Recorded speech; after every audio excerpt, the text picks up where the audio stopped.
Have you ever looked at an old biplane and wondered about that big round engine on the front?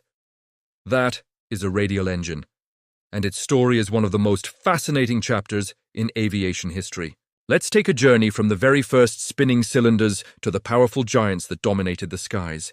In the early days, engineers faced a huge challenge: how to build an engine that was powerful, lightweight, and reliable. The answer came in a revolutionary design: the radial engine. Imagine this. The crankshaft is fixed to the aeroplane, and the entire block of cylinders spins around it, acting like a flywheel. This design, seen on iconic World War I fighters like the Sopwith Camel, was brilliant for cooling.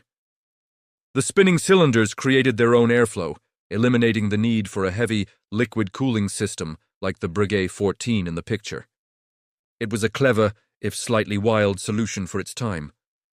However, it had its quirks. The immense gyroscopic effect of that spinning mass made these planes incredibly difficult to fly. Turning one way was easy, but turning the other could be a real wrestling match with the controls. The Lerone rotary engine was a typical example.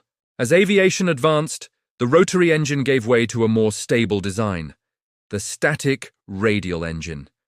This is the classic radial we all recognize.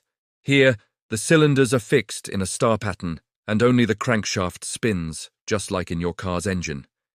This solved the gyroscopic problem and allowed for much bigger, more powerful engines. Early biplanes quickly adopted this new technology. You can see them on planes like the Stearman Trainer, where thousands of pilots learn to fly. The front view is unmistakable. That circle of cylinders with cooling fins, a symbol of the golden age of aviation. These engines were known for their incredible reliability. If one cylinder failed, the others would often keep chugging along, giving the pilot a much better chance of getting home safely. The 1930s and 40s were the heyday of the radial engine. They grew in size and complexity, with multiple rows of cylinders stacked one behind the other. Think of the mighty Pratt & Whitney Wasp series or the Wright Cyclone engines. These powerhouses were the heart of legendary aircraft from World War II. They powered bombers like the B-17 Flying Fortress and the B-29 Superfortress, and fighters like the F-4U Corsair and the P-47 Thunderbolt.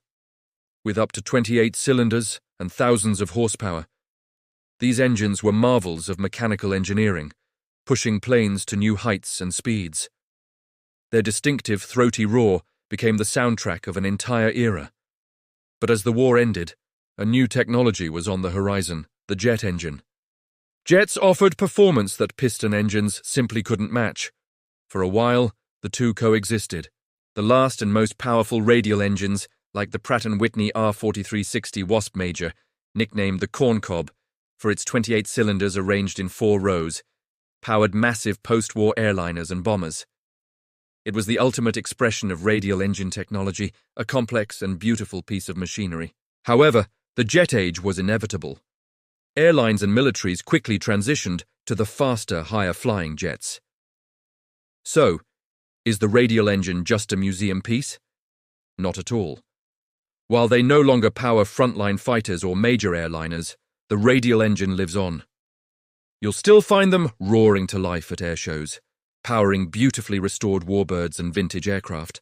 They're cherished by pilots and mechanics for their unique character and sound. From those early spinning rotaries to the multi-row behemoths, the radial engine was a crucial step in our journey to the skies. It's a testament to human ingenuity and a beautiful piece of our shared aviation heritage. Thanks for joining me on this trip through engine history. If you love classic planes as much as I do, be sure to hit that like button and subscribe for more stories from the world of aviation. See you in the next one.